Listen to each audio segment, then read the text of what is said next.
The light from the flashlight was not a comfort. It did not pierce the darkness so much as it carved out a narrow, terrifying stage where we were the only actors. I remember the way the beam rhythmically scanned the perimeter of our campsite, pausing with a sickening deliberation on the thin nylon of our tents. Behind the glare, his eyes were wet and frantic, darting from our gear to our faces as if calculating the weight of our bodies. I felt the vibration of my own heart drumming against my ribs, a frantic, trapped bird. That was the moment I realized we were not being greeted. We were being appraised. If you have ever felt a pair of eyes watching you from the deep shadows of the woods, or felt the sudden, inexplicable urge to run while the forest around you went silent, subscribe to A Spooky Books. It might just save you. The Blue Ridge Mountains have a way of swallowing the light long before the sun actually dips below the horizon. The shadows there do not just fall.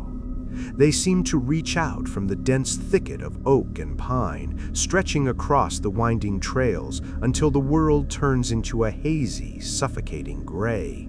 My best friend and I have made it a point to trek into these heights once every year since we were 13. It was our ritual, a way to shed the noise of the city and reconnect with a version of ourselves that still understood the language of the earth. For over a decade, we had navigated these peaks without a single moment of true unease. We were comfortable in the silence. We were arrogant enough to believe the woods were our friends. But last year, the mountains decided to show us exactly how unwelcome we truly were. We arrived during the peak of the season. The air was crisp, carrying the sharp, cold scent of damp earth and decaying leaves. Because of the timing, the usual spots were choked with tourists and families, their bright orange tents and loud laughter ruining the isolation we craved. We spent hours driving further up, the engine of the truck straining against the incline until the paved roads gave way to gravel and then to nothing but dirt and rock. By the time we found a clearing remote enough to satisfy us, the light was failing fast. The sky had bruised into a deep, painful purple, and the temperature was dropping with a speed that made the moisture in my breath visible in the fading twilight. There is a specific kind of urgency that comes with setting up camp in the dark. Every movement feels clumsy. The nylon of the tents hissed as we pulled them from their bags, a sound like sliding scales that seemed far too loud in the deepening quiet. We worked in a focused silence, the only sounds being the metallic clatter of tent poles and the heavy, rhythmic thud of a hatchet as we split the wood we had managed to scavenge. Once the fire was finally established, the world shrunk down to the small, flickering circle of orange light. Beyond that circle, the forest was a solid, impenetrable wall of black. We did what we always did. We opened the first bottle of whiskey, the liquid burning a slow, comforting path down my throat, and sat on the fallen logs we used as benches. We talked about nothing and everything, our voices low so as not to disturb the heavy stillness of the trees. Time began to lose its edges. The fire settled into a steady, crackling hum, sending showers of glowing sparks up toward the stars. I remember looking at my watch. It was nearly 1 in the morning. The world felt completely empty, as if we were the last 2 souls left on the planet. That was when the light appeared.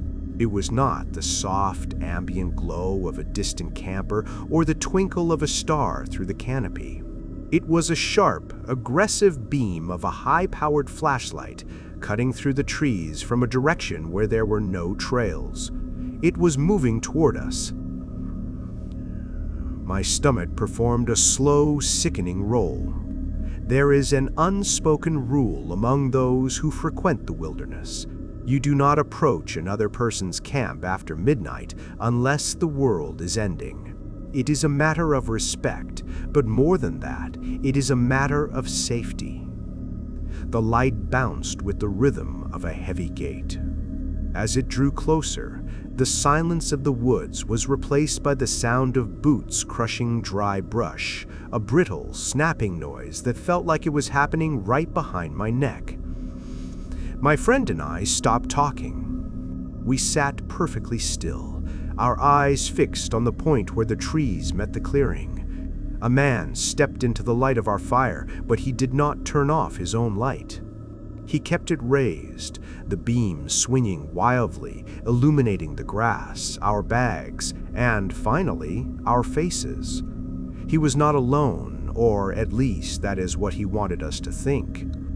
A woman trailed a few paces behind him, her face lost in the shadows, her posture stiff and unnatural. The man did not lead with a greeting. He simply began to talk. His voice was thin and raspy, like paper rubbing against stone. He did not acknowledge the lateness of the hour or the fact that he had just emerged from the darkness like a specter. He forced a conversation about nothing. He spoke about the model of the lantern we were using, his words tumbling out in a frantic, disjointed stream. He told us he liked the style of our gear. He mentioned, with no provocation or context, that he used to be in law enforcement. I watched his eyes. They never stayed on us for more than a second. They were darting, scanning the perimeter of our sight with a hungry intensity. He was not looking at us as people. He was looking at our setup. He was looking at our vulnerabilities. Every few seconds, he would swing his flashlight toward our tents, the beam lingering on the zippers. He said something about how it was a cool setup, a place where we would be sleeping soundly. The way he said the word sleeping felt heavy, coated in a layer of oily intent. The air around the fire felt different now. It was no longer warm and inviting. It felt thick, charged with a static tension that made the hair on my arms stand toward the sky.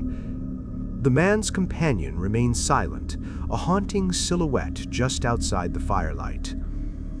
I could smell him now. He smelled of old sweat, wood smoke, and something metallic, like rusted iron. He was sizing us up.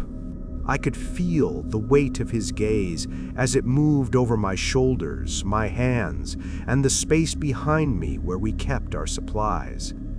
It was a predatory assessment, the kind a wolf might give to a fence before finding the weak wire.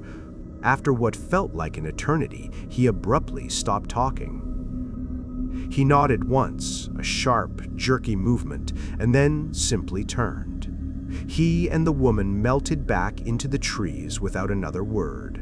The beam of his flashlight flickered through the trunks for a few moments before it vanished entirely, leaving us in a darkness that felt much heavier than it had before. My friend looked at me, his face pale in the dying embers of the fire. He didn't have to say it, but he did. We are packing our things, and we are leaving right now. The decision to leave felt like a sudden rush of cold water, snapping the paralysis that had gripped my limbs. We did not speak. We did not have to. The air was thick with the residue of that man's presence, a lingering foulness that seemed to cling to the very trees surrounding our clearing. We began to move with a frantic, desperate efficiency. There was no longer a concern for the neatness of our gear or the preservation of our equipment. Every sound we made felt like a beacon. The metallic screech of the tent stakes being wrenched from the frozen ground sounded like a scream in the absolute stillness of the night. My hands were shaking so violently that I fumbled with the fabric, the nylon slipping through my fingers like cold skin. I could not stop looking over my shoulder. Every time the wind shifted, causing the branches of the pines to groan and sway, I felt a jolt of pure adrenaline that tasted like copper in the back of my throat. The forest was no longer a backdrop. It had become a living, breathing entity that was closing in on us. I kept imagining him standing just beyond the reach of the firelight, his flashlight extinguished, his eyes wide and adjusted to the dark, watching us struggle. The thought of his gaze resting on the back of my neck made my skin crawl with a tactile buzzing sensation. We threw the tents into the bed of the truck in a tangled heap of poles and fabric. We abandoned the firewood we had spent hours gathering. The heavy thud of our bags hitting the metal floor of the truck bed echoed through the valley, a dull, vibrating sound that seemed to travel for miles. I felt exposed. I felt like a target painted against the dark. My friend climbed into the driver's seat, his movements jerky and panicked. I jumped into the passenger side, locking the door with a mechanical click that offered no real sense of security.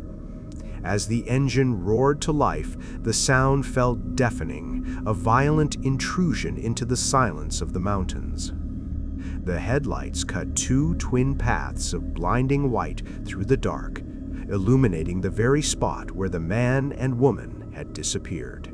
There was nothing there but the gnarled trunks of ancient trees and the shifting shadows of the undergrowth.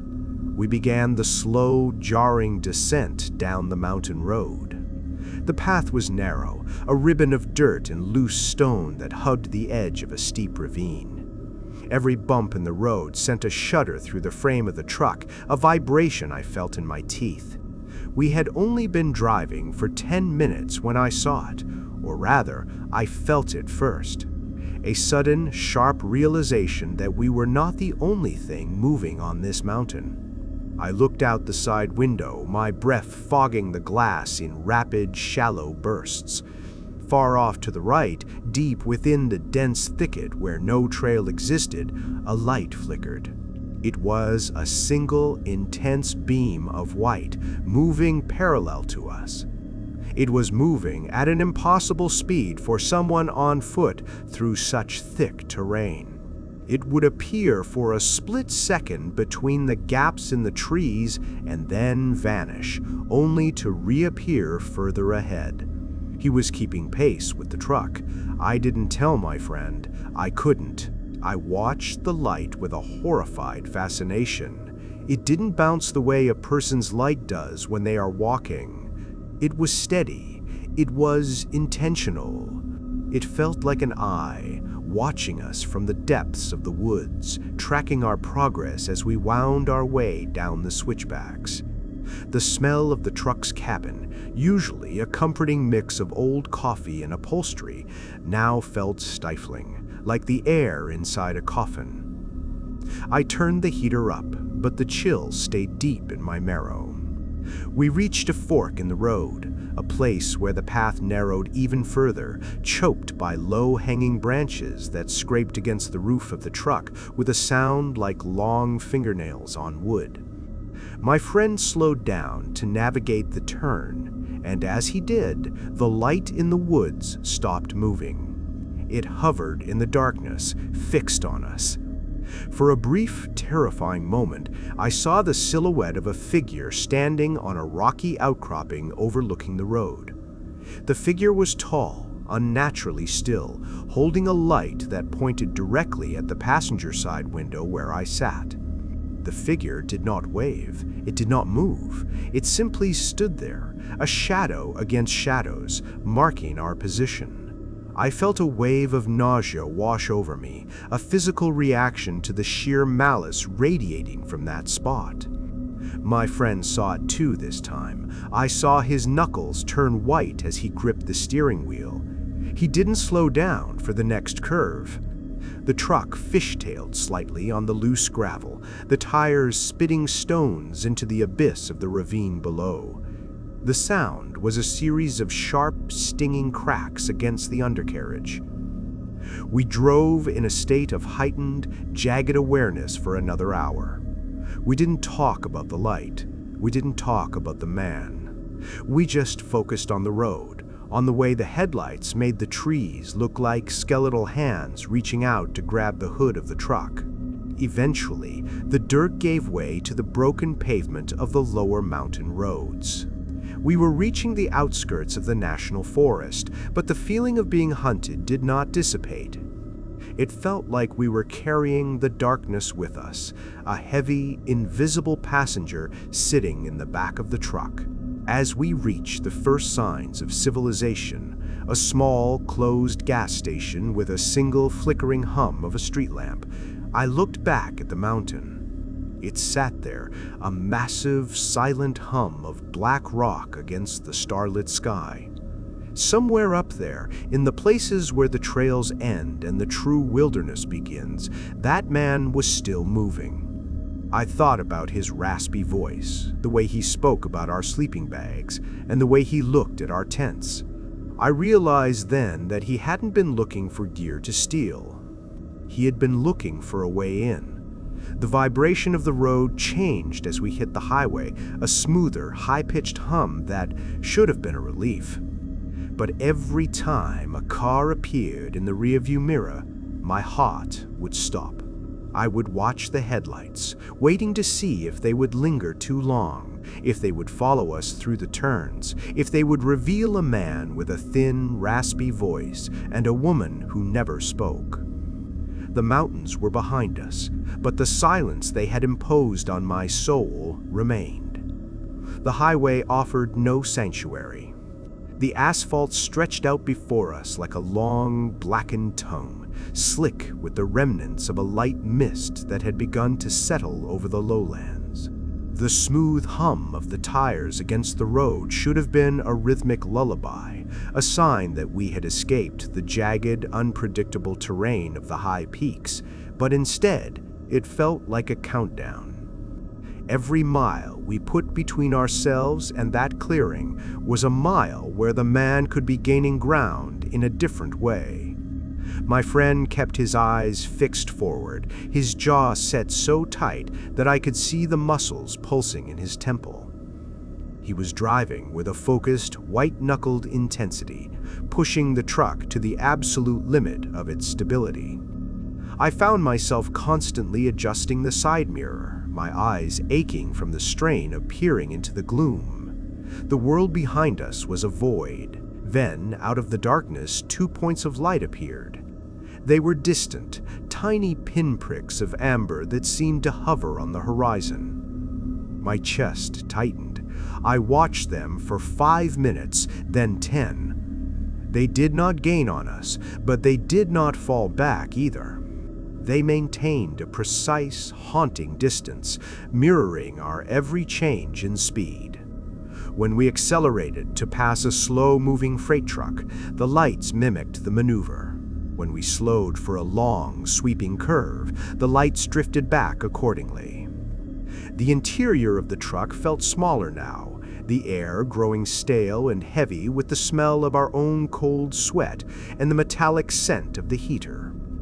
I could hear the faint, high-pitched whistle of wind leaking through the door seal, a sound like a distant morning flute. It vibrated in my ears, making it hard to concentrate on anything else. I reached out and turned the radio on, hoping for some mundane noise to break the tension, but all I found was static. It was a thick, textured white noise that sounded like dry leaves being crushed by the thousands. I turned it off immediately, the sudden return to silence feeling even more oppressive than the sound. We were passing through a stretch of road flanked by deep marshland. The trees here were different from the mountain pines. They were gnarled oaks and weeping willows that dipped their branches into the black, stagnant water of the swamps. The mist was thicker here, swirling in the headlights like ghostly limbs. I looked back at the lights following us.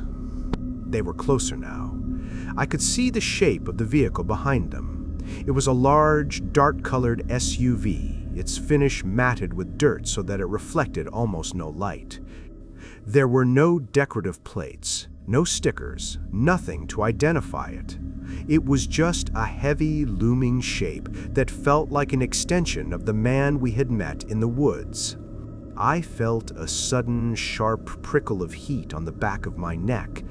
I realized I was holding my breath, my lungs burning for oxygen. I looked at my friend, and for the first time since we left the camp, he spoke. He didn't use a name. He didn't use a greeting. He just whispered that they had been there since the last junction. His voice was thick, sounding as though his throat was constricted by a physical weight. He didn't need to specify who they were. We both knew the weight of that silence in the woods, and we both knew that the man with the raspy voice was not the type to let a conversation end so abruptly. The SUV began to close the gap. It didn't do so with a sudden burst of speed, but with a slow, agonizing deliberation. It crept up on our rear bumper until the glare from its high beams filled our entire cabin, reflecting off the rearview mirror and blinding us. The light was a physical assault. It washed out the dashboard, turned the interior of the truck into a sterile, white room, and cast long, distorted shadows of our own heads against the windshield. I could see the texture of the dust on our rear window, every scratch and smudge highlighted by the intense radiation of those lights. Then, the SUV pulled out into the left lane. It stayed there, hovering right beside us. I was terrified to look. I felt like if I turned my head, I would see that man pressed against the glass, his wet eyes fixed on mine, his mouth moving in that silent, frantic stream of nonsense. I kept my gaze locked on the road ahead, but in my peripheral vision, I could see the dark mass of the vehicle. It felt like a predator running alongside its prey, waiting for the moment of exhaustion. The vibration of its engine was a low, guttural growl that I felt in the floorboards, a frequency that seemed to rattle the very bones in my feet. The road began to climb again, a small foothill that led toward a bridge over a wide, black river. As we hit the incline, the SUV suddenly swerved toward us. It was a subtle movement, a gentle drift that forced my friend to jerk the wheel to the right. The tires hit the rumble strip on the shoulder with a violent, jarring brap that sent a shudder through the entire frame of the truck. The sound was like a chainsaw cutting through sheet metal. My head snapped back against the headrest, and I felt a sharp pain at the base of my skull. My friend managed to stabilize the truck, his breath coming in ragged, audible gasps. The SUV didn't try to hit us again. It simply pulled back, returning to its position in the left lane, pacing us with that same terrifying precision. It was playing with us. It was a psychological game, a way to remind us that while we might have left the mountain, we were still within the boundaries of its influence. The air in the truck felt like it was being sucked out through the vents. I felt a sense of profound unreality, as if the world outside the windows had ceased to exist and we were trapped in a loop of gray asphalt and blinding white light. We saw the blue and red lights of a state trooper's station about 5 miles ahead. It was a small brick building sitting in a pool of artificial light that felt like the most beautiful thing I had ever seen. The moment the station came into view, the SUV didn't brake. It didn't slow down. It simply veered off onto a small, unmarked dirt turnoff that disappeared into the swamp. One moment the lights were burning into our mirrors, and the next, they were gone. The darkness swallowed the vehicle so completely that it felt as if it had never been there at all, leaving only the smell of burnt rubber and the lingering vibration of fear in our chests. The neon sign of the gas station flickered with a rhythmic, buzzing hum that seemed to vibrate against the very edges of my vision. It was a harsh, artificial yellow light that made the surrounding woods look even deeper, even more impenetrable by comparison. We pulled up to the pumps, the engine of the truck ticking as it cooled, a metallic snapping sound that punctuated the heavy silence of the night. My friend didn't get out immediately. He sat with his hands still fused to the steering wheel, his chest heaving as he stared at the darkened storefront. The station was closed, the interior a hollow cavern of shadowed shelves and silent refrigerators, but the pumps were still active, their digital displays glowing with a cold, ghostly blue. I stepped out of the truck, and the sudden shift in temperature was like a physical blow. The air down here was damp and heavy, carrying the thick, cloying scent of stagnant water and old gasoline. It felt like breathing through a wet cloth. Every sound was magnified. The click of the fuel door opening sounded like a gunshot. The gurgle of the liquid rushing through the hose felt like a frantic heartbeat. I kept my back to the truck, my eyes scanning the perimeter of the parking lot, searching for the silhouette of a dark SUV or the glint of a high-powered flashlight. The silence was not peaceful. It was a waiting silence, the kind that precedes a sudden strike.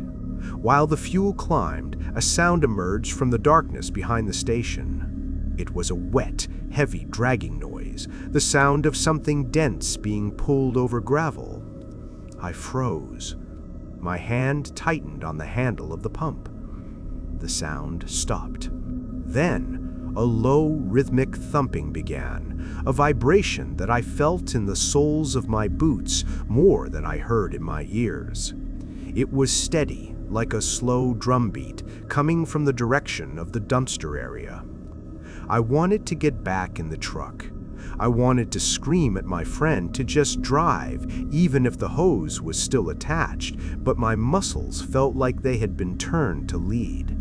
A figure emerged from the side of the building. It wasn't the man from the mountain. It was an older man, stooped and gray, wearing a grease-stained jumpsuit that looked black in the dim light. He was dragging a heavy bag of trash, the plastic stretching and groaning against the stones. He didn't look up at us. He moved with a mechanical, soul-crushing slowness toward the large metal bin. The sound of the lid opening was a long, agonizing screech of rusted hinges that made me flinch. He tossed the bag inside with a dull thud that echoed off the brick walls, and then he stopped. He turned his head toward us, but his eyes stayed fixed on the ground. He spoke, but the words were muffled, lost in the hum of the neon sign. I asked him to repeat himself, my voice coming out thin and cracked. He looked up then, and the light from the overhead canopy hit his face. His skin was the color of old parchment, lined with deep, cavernous wrinkles that seemed to hold the shadows of the mountain itself. He told us that we shouldn't be stopping here. He said the mountain has a long memory and even longer arms. His voice didn't have the frantic energy of the man in the woods. It was tired. It was resigned. It sounded like someone who had spent a lifetime watching people disappear into the trees. I felt a cold shiver run down my spine, a tactile sensation of ice water sliding under my skin. I didn't ask what he meant. I didn't want to know. The pump clicked, signaling that the tank was full, a sharp mechanical sound that felt like an ending. I returned the nozzle to its holster and climbed back into the truck. My friend had already started the engine. He didn't wait for me to buckle my seatbelt before he began to pull away. I looked back at the old man. He was still standing by the dumpster, a lonely, fading figure in the yellow light, watching us go with an expression that looked disturbingly like pity. As we moved back onto the road, the sense of being watched returned with a renewed, suffocating intensity. The woods on either side of the highway seemed to lean in, the branches reaching out like skeletal fingers. I looked into the rearview mirror, and for a fleeting second, I saw a flash of white light far behind us, right where the gas station stood. It wasn't the steady glow of the neon or the headlights of a car. It was the sharp, aggressive beam of a flashlight swinging in a wide, searching arc. It was the same rhythm, the same frantic pace as the man from the campsite. He hadn't stayed in the swamp. He had waited for us to stop. The interior of the truck no longer felt like a shield. It felt like a trap. The smell of the old man's warning seemed to linger in the vents, a scent of decay and inevitability. I realized then that the horror of the mountain wasn't just in the man or the SUV. It was in the realization that we had been marked. We were no longer just two hikers on a trip. We were something to be followed, something to be studied, and eventually something to be taken. The vibration of the tires against the pavement felt like the ticking of a clock, counting down the minutes until the darkness finally caught up with us. We reached the outskirts of a small town, the first real cluster of streetlights and houses we had seen in hours. You would think the sight of porches and parked cars would bring a sense of relief, but it only made the fear feel more out of place, more jagged. The normalcy of the suburban streets felt like a thin veil stretched over a gaping, black mouth. We drove past a playground, the swings swaying slightly in the night breeze with a rhythmic, metallic creak that sounded like a labored breath. Every shadow behind a tree, every dark window in a quiet house felt like a place where that man could be hiding, waiting for us to finally turn off the engine and close our eyes. My friend finally pulled into the parking lot of a 24-hour diner, a place filled with the smell of burnt coffee and the comforting, mundane chatter of late-night workers. We sat in the booth, the vinyl sticking to our clothes, and for the first time, we looked at each other in the harsh, fluorescent light. We looked like different people. Our eyes were sunken, our skin pale and waxy. We didn't talk about the man or the light. We just sat there, clutching our mugs with trembling hands, listening to the hum of the refrigerator and the sizzle of the grill. But every time the bell above the door rang, we both flinched, our bodies tensing for a thin, raspy voice that we knew was still out there, somewhere in the dark. The diner provided a temporary reprieve from the physical darkness, but it did nothing to quiet the screaming intuition that we were still being hunted. We decided that we could not make the full drive home in our current state. The fatigue was no longer just a weight behind my eyes. It was a cognitive fog that made the world feel distant and blurred, as if I were watching my own life through a layer of thick, dirty glass. We found a motel on the edge of town, a low-slung building with peeling white paint and a flickering sign that hummed with a low, agonizing frequency. The air in the parking lot was stagnant, smelling of wet pavement and the sour, metallic scent of the nearby industrial district. We checked in under a false name, my friend fumbling with the pen as he signed the ledger. The clerk was a young man with glazed eyes who didn't even look up from his phone, his face bathed in the sickly blue light of the screen. He handed us a heavy brass key attached to a plastic tag that had been scratched and weathered by decades of use. The walk to the room felt like a journey through a minefield. Every shadow cast by the outdoor walkways seemed to move, shifting and stretching as we passed. We entered the room and immediately threw the deadbolt, the metallic click of the lock sounding like a final, desperate prayer. The room was a tomb of beige wallpaper and the smell of stale cigarette smoke and industrial cleaner. I didn't turn on the main light. I only switched on the small lamp by the bed, which cast a dim, jaundiced glow over the polyester bedspreads. We sat on the edges of our respective beds, our backs to the headboards facing the door. We didn't even take off our boots. The silence in the room was not empty. It was filled with the sound of our own breathing, which felt too loud, too rhythmic, and too revealing.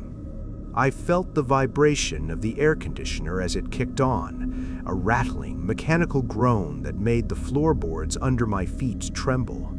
I must have drifted into a shallow, feverish sleep, the kind where you are still aware of the room around you. In my dream, the man from the mountain was standing in the center of the room, his flashlight off, his face illuminated only by the faint light of the moon through the curtains. He was speaking in that raspy, frantic voice, but he was saying my name over and over again, the sound like dry husks of corn rubbing together. I woke up with a start, my heart hammering a frantic rhythm against my ribs. The room was silent. The air was cold. Then I heard it. It was a soft, rhythmic sound coming from the base of the door. It was the sound of something sharp and thin being dragged across the wood. A slow, deliberate scratching. It wasn't the sound of an animal. It was too controlled. It had a cadence to it, a repetitive motion that felt like a communication. I watched the gap at the bottom of the door. The light from the parking lot was partially blocked by a shadow. A long, thin shadow that didn't move. I felt a cold, paralyzing dread wash over me, a sensation like 1,000 tiny needles piercing my skin. I reached out and gripped my friend's arm. He was already awake, his body as stiff as a board, his eyes fixed on the door handle. We watched as the handle began to turn. It didn't turn fast. It moved with an agonizing, surgical slowness. The metal groaned, a high-pitched, vibrating sound that felt like it was happening inside my own skull. The lock held, the deadbolt straining against the frame with a dull, heavy thud. The handle stopped turning. The scratching continued for another minute, a dry, rasping sound that seemed to be vibrating through the floor and into my very bones. I felt a sudden, intense smell fill the room. It was the scent of wood smoke and old sweat, the same smell I had caught at the campsite when the man stepped into our circle of light. It was as if the smell was being pumped through the cracks of the door, a physical manifestation of his presence. I wanted to scream, but my throat felt like it was filled with dry sand. I wanted to move toward the door, to shout, to do anything to break the tension, but I was anchored to the bed by a weight I couldn't explain. Then the scratching stopped. The shadow beneath the door shifted, the light from the parking lot flooding back into the room. I heard the sound of footsteps retreating, but they didn't sound like boots on pavement. They sounded soft, cushioned, like someone walking in their socks. The silence that followed was even more terrifying than the noise. It was a heavy, expectant silence that suggested he wasn't gone. He was just waiting for us to think he was gone. He was waiting for the moment we felt safe enough to breathe. We stayed in that position for the rest of the night. We didn't speak. We didn't move. I watched the light change from the sickly yellow of the parking lot lamps to the pale gray light of a rainy dawn. The transition was slow, the shadows in the room losing their sharp edges and blending into a murky, indistinct haze. When the sun finally began to bleed through the thin curtains, I felt no relief. I only felt a sense of profound exhaustion and the realization that the distance we had put between ourselves and the mountain meant nothing. When we finally gathered the courage to open the door, the walkway was empty. The morning air was cold and damp, a thick mist hanging over the parking lot. I looked down at the door. There, near the bottom, were 4 long, deep gouges in the wood. They weren't made by a tool. They were irregular, the edges jagged and splintered, as if something with incredible strength and very little patience had been trying to find a way in. In the center of the walkway, directly in front of our door, sat a small, perfectly round stone from the mountain, its surface wet with the morning dew. It was a marker, a reminder that we were still within reach. The transition from the motel room to the truck felt like crossing a bridge made of thin glass. We moved with a frantic, stuttering energy, our eyes darting toward every parked car and every darkened doorway. The morning mist was so thick it felt like a physical weight against our skin, a damp, clinging shroud that muffled the sounds of the waking town. The heavy brass key felt cold and oily in my palm as I dropped it onto the front desk, the metallic clack of it hitting the wood sounding like a finality. The clerk was gone, replaced by a flickering television in the corner that hissed with a static-filled morning news broadcast. We did not wait. We ran to the truck, the sound of our boots on the wet asphalt echoing with a hollow, frantic rhythm. Once inside, the mechanical thud of the door locks was the only thing that allowed me to draw a full breath. My friend's hands were pale, his knuckles standing out like white stones against the black leather of the steering wheel. He started the engine, and the low, guttural vibration of the motor seemed to shake some of the paralysis from my limbs. We pulled out of the parking lot without looking back, the tires splashing through shallow puddles with a sound like tearing silk. The goal was simple. We needed to hit the interstate.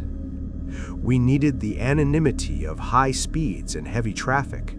We needed to believe that the mountain was a place and not a curse that had attached itself to the undercarriage of our lives. As we reached the highway, the sun remained hidden behind a ceiling of bruised, leaden clouds. The world was rendered in shades of gray and muted green. For the first 50 miles, the road was mercifully empty. The only sound was the steady, rhythmic hum of the tires and the occasional mournful whistle of the wind against the side mirrors. I found myself staring into the side mirror until my eyes burned, watching the white lines of the road get swallowed by the distance. I was looking for a shape. I was looking for the dark mass of an SUV or the glint of a windshield that shouldn't be there. Then I saw the shadow. It was not a vehicle, at least not at first.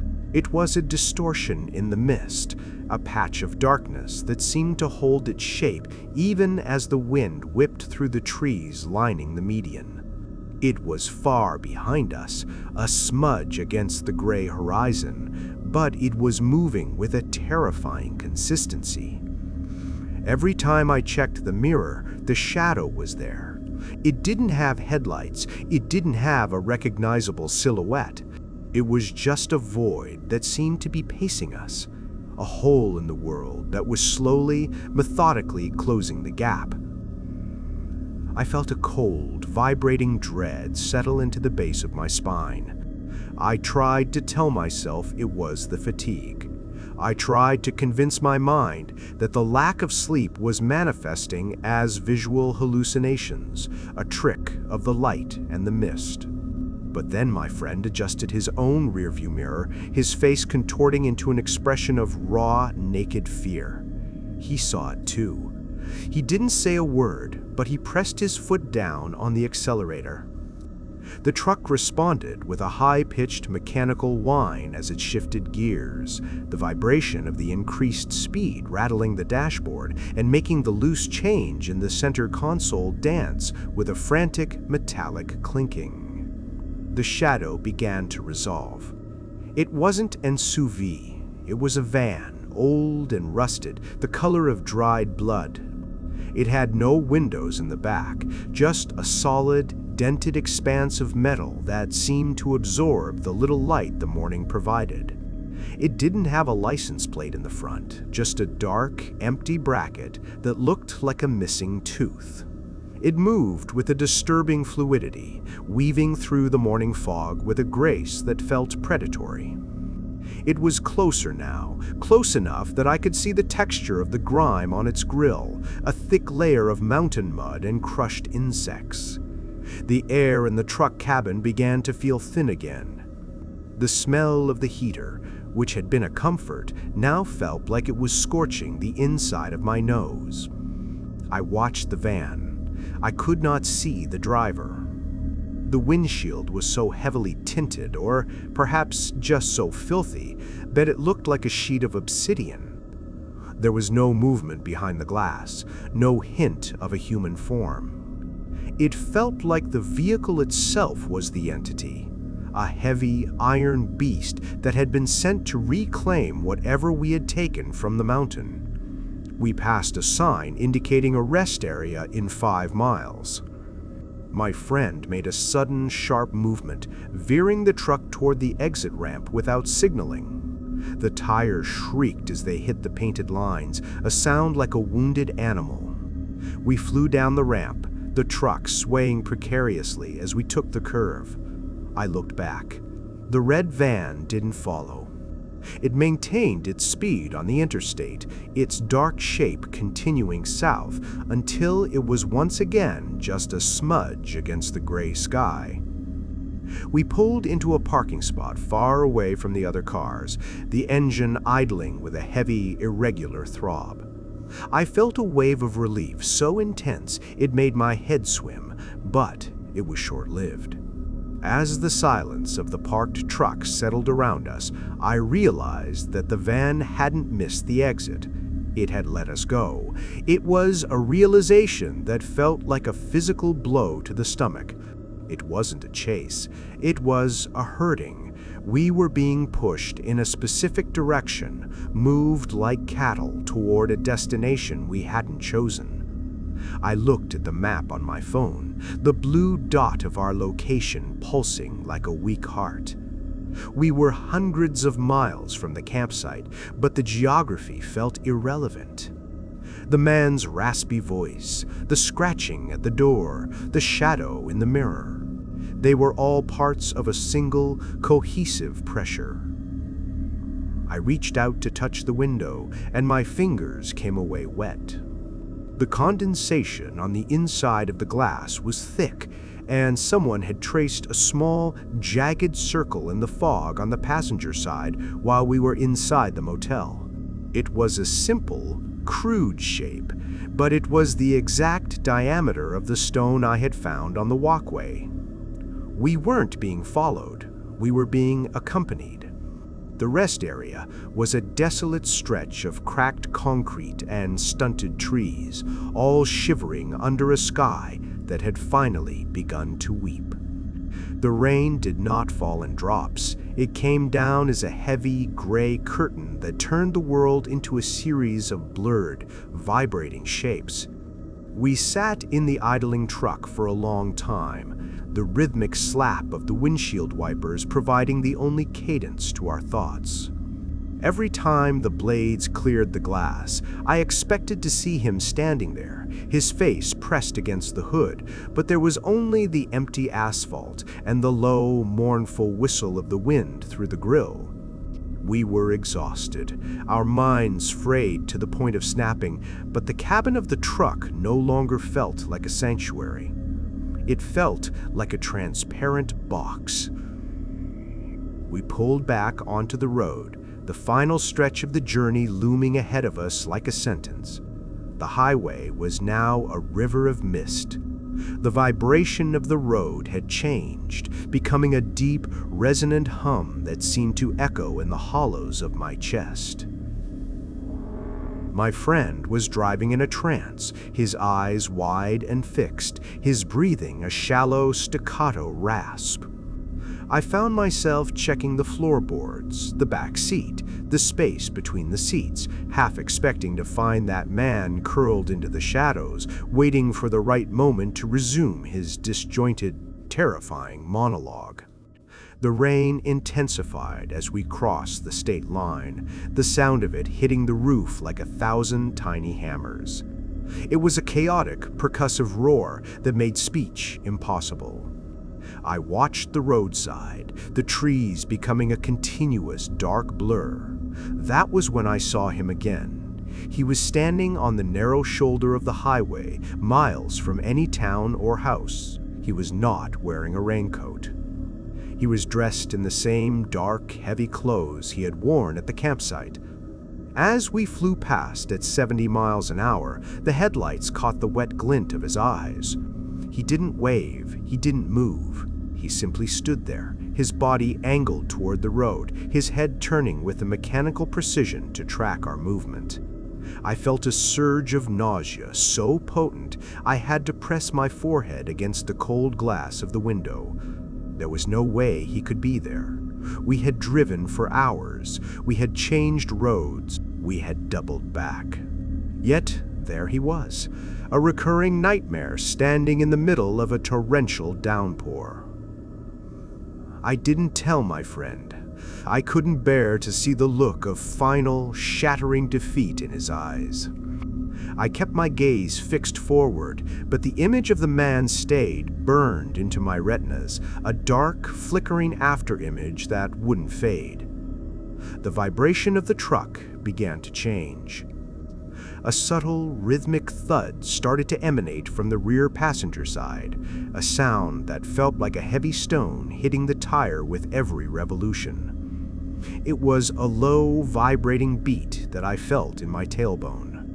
My friend felt it too. He slowed down, the thudding becoming a slow, deliberate knock. It sounded like someone was underneath the bed of the truck, striking the metal frame with a heavy rubber mallet. Knock. It was a communication, a way of letting us know that the distance we thought we had gained was an illusion. We reached the outskirts of our home city, the familiar skyline appearing through the rain like a jagged gray jaw. The streetlights flickered to life, their orange glow casting long, distorted shadows across the flooded streets. We didn't go to our separate apartments. We couldn't. The thought of being alone in a quiet room with only a single lock between us and the night was unbearable. We pulled up to my friend's house, a small brick bungalow tucked away at the end of a dead-end street. The engine died with a final, shuddering gasp, and the silence that rushed in was so heavy it felt like it was crushing the air out of my lungs. We sat there for a full minute, listening to the rain. The thudding from the rear of the truck had stopped the moment the wheels ceased to turn. I looked into the side mirror. The street behind us was empty, the wet pavement reflecting the dull glow of the street lamps like a dark, polished mirror. We ran for the front door, the sound of our splashing footsteps feeling dangerously loud. My friend fumbled with his keys, the metallic jingling, a frantic, desperate sound in the quiet of the neighborhood. We burst inside and slammed the door, throwing every lock and sliding the heavy security chain into place. The house was cold. It felt empty in a way that was aggressive. We moved through the rooms, turning on every single light, filling the house with a harsh, unforgiving glare that left no corner in shadow. We checked the closets, the basement, the space behind the water heater. We were looking for the smell of wood smoke and old sweat. We were looking for the wet, frantic eyes of a man who spoke about sleeping bags. The house was empty, but the feeling of being watched did not leave us.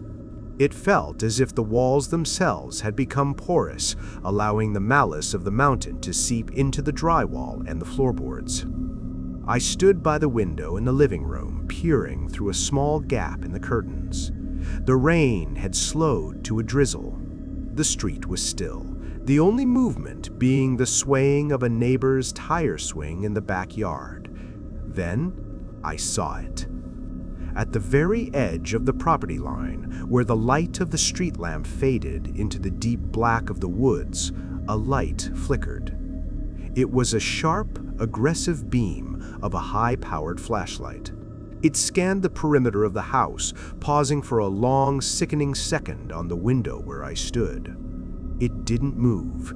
It didn't bounce. It stayed fixed on me, a bright, blinding eye in the dark. I stepped back, my heart hammering a rhythm of pure, unadulterated terror. He was here. He hadn't followed us home. He had arrived with us. He was a part of the journey now. I realized then that the incident on the mountain wasn't a story we would tell later. It was the beginning of a new reality. The mountain hadn't let us leave. It had simply expanded its borders to include the places where we thought we were safe. I looked at my friend, who was sitting on the floor with his back against the door, his eyes vacant and staring. We weren't hikers anymore. We were survivors, but the thing we were surviving was still standing in the yard, waiting for the lights to go out. The light from the street lamp outside began to flicker, a rhythmic buzzing sound that seemed to synchronize with the throbbing ache in my temples. We did not sleep that night. We sat in the center of the living room, the brightest spot in the house, surrounded by the artificial glare of every lamp we owned. The world outside the walls had ceased to exist, replaced by a singular, suffocating focus on the perimeter of the property. Every creak of the floorboards, every settling groan of the wooden joists felt like a footstep. The air in the house was stagnant, smelling of cold coffee and the metallic tang of fear that seemed to radiate from our own skin. I found myself staring at the front door, watching the gap at the bottom. I was waiting for the shadow to return, waiting for the sound of something sharp and thin to begin its rhythmic scratching against the wood. But the silence was absolute. It was a heavy, predatory silence that felt more aggressive than any noise. It was the silence of a hunter who knows the prey is trapped and has nowhere left to run. He hadn't moved in hours. He was staring at the wall with a hollow, glass-eyed intensity, his fingers twitching against his knees in a constant, frantic vibration. When the sun finally began to rise, it did not bring the warmth of a new day. It was a cold, gray light that bled through the curtains, turning the room into a graveyard of pale shadows. We eventually found the courage to step out onto the porch, our movements stiff and mechanical. The world looked normal. The neighbors were starting their cars, the sound of engines turning over a mundane suburban symphony. The rain had washed the street clean, leaving only shallow puddles that reflected the leaden sky. But there, on the hood of the truck, sat a single, perfectly round stone. It was dry, despite the night of heavy rain. It sat directly above the driver's side, a silent, heavy weight that felt like a hand on a shoulder. We stopped going into the woods after that. We stopped talking about the mountain. We tried to return to the rhythms of our old lives, to the comfort of the city and the safety of the crowds. But the mountain had changed us. It had peeled back a layer of the world that we could never put back. I find myself checking the locks on my doors 3, 4, 5 times every night.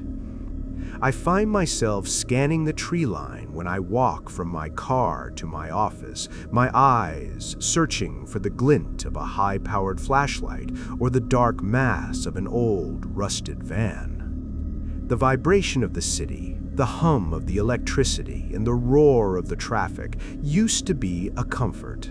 Now, it just feels like a mask. I know what sits beneath the noise. I know what the silence of the woods sounds like when it decides to stop being a backdrop and starts being a participant.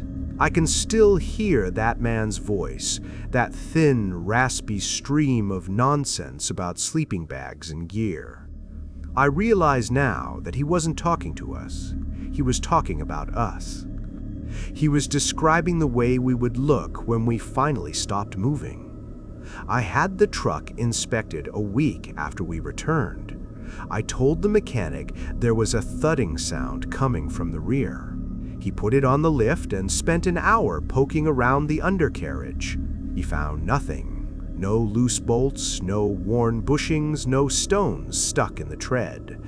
But as he was lowering the vehicle, he pointed to the frame near the rear passenger wheel. There, etched into the metal with something incredibly sharp and strong, were 4 long, jagged gouges. They were identical to the marks we had seen on the motel door.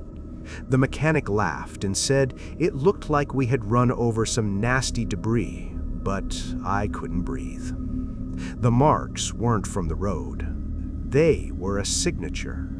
My friend moved away a month later. He didn't give me an address. He didn't even say goodbye. He just packed a single bag and disappeared into the grid of another city, hoping, I suppose, that the distance would act as a barrier. I don't blame him. Every time I see a dark SUV in my rearview mirror, or every time a stranger starts a conversation with me in a parking lot, I feel that cold, needle-like prickle on the back of my neck. I feel the weight of the mountain pressing down on me, reminding me that some things, once they have seen you, never truly let you go. I am writing this now because I need it to be outside of me. I need the weight of these words to exist somewhere else, on a screen or a piece of paper, so that I don't have to carry them alone in the dark. But even as I type, the air in my room feels heavy. The smell of wood smoke is faint, almost imperceptible, but it is there, drifting in through the vents. I can hear a soft, rhythmic scratching coming from somewhere in the walls. It is slow, it is deliberate, it is a communication. The woods are not a place you visit, they are a state of mind. And once you have wandered deep enough into that darkness, you realize that the trails don't lead back to the world you knew. They only lead further in. I look out my window at the small patch of trees behind my apartment complex. The sun is setting, and the shadows are beginning to reach out, stretching across the grass like long, skeletal fingers. I see a flicker of light deep within the brush.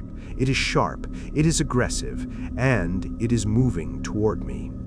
If you ever find yourself in the high peaks and the forest suddenly goes silent, do not stop to investigate.